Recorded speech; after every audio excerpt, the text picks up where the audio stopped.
Hello everyone, today we are doing another IELTS writing task 2 and our topic for today is today the life expectancy of people is much higher than before. Some people think that older people should continue to be involved in the workforce. To what extent do you agree or disagree? आजकल जो life expectancy है पहले से बहुत ज़्यादा है.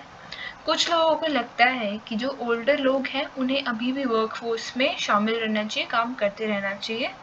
इस ऐसे में हमें बताना है कि हम किस हद तक इस व्यू पॉइंट के साथ अग्री या फिर डिसअग्री कर रहे हैं. Now here's a sample answer for you guys. As average life expectancy increases, people are living longer, which is a positive development for individuals and society. जैसे जैसे लाइफ एक्सपेक्टेंसी बढ़ रही है लोग ज़्यादा जी रहे हैं, जो कि एक पॉजिटिव डेवलपमेंट है इंडिविजुअल्स के लिए भी और सोसाइटी के लिए भी. In my opinion, they should continue their work till a later age.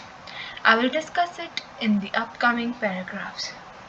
मेरे ओपिनियन में सब जो एल्डरली लोग हैं उन्हें आगे तक काम करते रहना चाहिए और इसी से रिलेटेड व्यू पॉइंट्स में आने वाले पैराग्राफ में डिस्कस करेंगे. Better life expectancy means that the country has robust medical infrastructure which look after the elderly very well.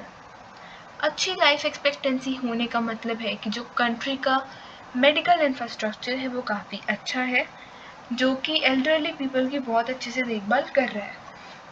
If you look at the countries economic point of view, increasing the retirement age will help lessen the government's burden on providing facility for the elderly.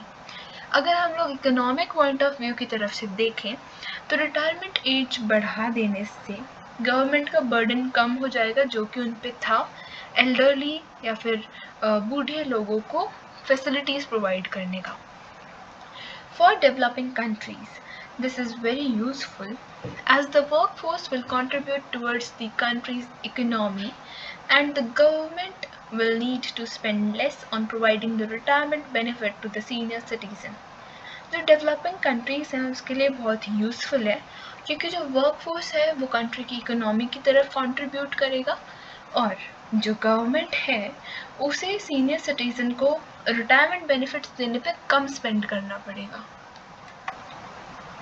Moving further, at an individual level, working till a later age will be very beneficial to the elderly in many ways. आगे अगर हम बात करें तो individual level पे आगे तक काम करने से बहुत सारे बेनिफिट होंगे एल्डरली पीपल्स को भी.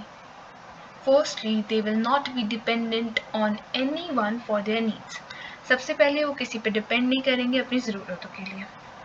Most of the elderly complain that they get bored the whole day due to the lack of work.